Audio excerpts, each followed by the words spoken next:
Assalamualaikum warahmatullahi wabarakatuh. Saya Firda Juan dari Prodi PAI semester 5A. Baiklah, saya di sini akan menjelaskan ulang mengenai organisasi yang sebelumnya sudah dipresentasikan oleh saudari Maulidatul Fitriah. Pengertian organisasi. Organisasi merupakan pengelompokan orang-orang ke dalam aktivitas kerjasama untuk mencapai tujuan yang telah ditetapkan. Ini menurut Fayol dan Drasker. Sedangkan menurut Prajodi, organisasi merupakan struktur tata pembagian kerja dan struktur tata hubungan kerja antara sekelompok orang pemegang posisi yang bekerja sama secara tertentu untuk bersama-sama mencapai suatu tujuan tertentu. Dapat ditarik kesimpulan pokok bahwa pandangan para penyusun pengertian organisasi itu dapat dikelompokkan dalam 3 macam, yaitu 1. Para ahli yang berpandangan bahwa organisasi adalah kumpulan orang-orang yang mempunyai suatu kesamaan tujuan. Yang kedua, para ahli yang berpendapat bahwa organisasi adalah suatu sistem kerjasama, sistem hubungan, sistem sosial, dan sebagainya.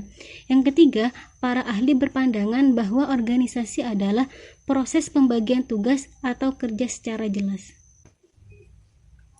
Selanjutnya, fondasi-fondasi organisasi. Fondasi-fondasi organisasi ini sangatlah penting dalam organisasi karena nantinya akan memperlancar jalannya suatu hal yang sudah dirumuskan dalam organisasi. Ada beberapa fondasi-fondasi. Yang pertama ada perumusan tujuan organisasi. Tujuan merupakan kebutuhan manusia baik yang bersifat jasmani maupun rohani yang ingin dicapai. Dalam suatu organisasi sangat perlu rumusan suatu tujuan yang jelas karena hal ini dapat merupakan pedoman untuk langkah selanjutnya. Selanjutnya, fondasi pembagian kerja atau tugas. Pembagian tugas ini dipandang sangat penting sehingga setiap orang yang terlibat dalam organisasi akan mengetahui tugas apa yang menjadi tanggung jawabnya. Ada beberapa keuntungan yang diperoleh dari pembagian tugas. Salah satunya dapat memberikan ketentuan yang jelas bagi setiap tugas kepada orang yang akan mengerjakannya karena orang itu tidak dapat berada dan mengerjakan 2 pekerjaan dalam waktu yang bersamaan. Selanjutnya, koordinasi. Ada beberapa manfaat dalam organisasi. Salah satunya dapat menghindari perasaan saling lepas antara bagian dan petugas dan suatu organisasi.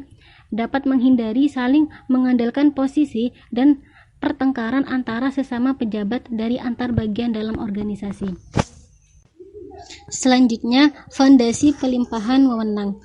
Seorang pejabat tidak mungkin melaksanakan semua tugas secara sendirian, maka ia harus memberikan tugas itu kepada bawahannya.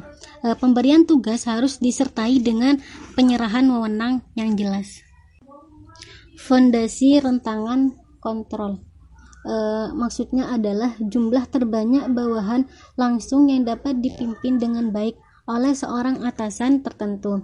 Untuk kelancaran pelaksanaan ini dapat dilakukan dengan koordinasi, maka luas rentangan kontrol ini harus mendapat perhatian yang memadai dari perencanaan organisasi. Selanjutnya ada jenjang organisasi. Kemudian ada fleksibilitas.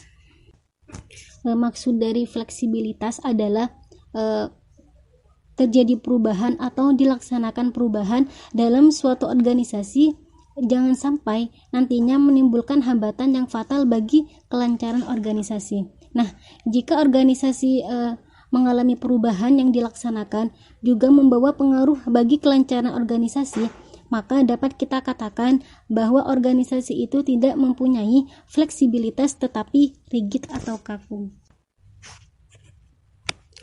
Proses pengorganisasian. Pemerincian pekerjaan yaitu menentukan tugas-tugas apa yang harus dilakukan untuk mencapai tujuan organisasi, pembagian beban pekerjaan, pengadaan dan pengembangan mekanisme untuk mengkoordinasikan pekerjaan. Hierarki organisasi.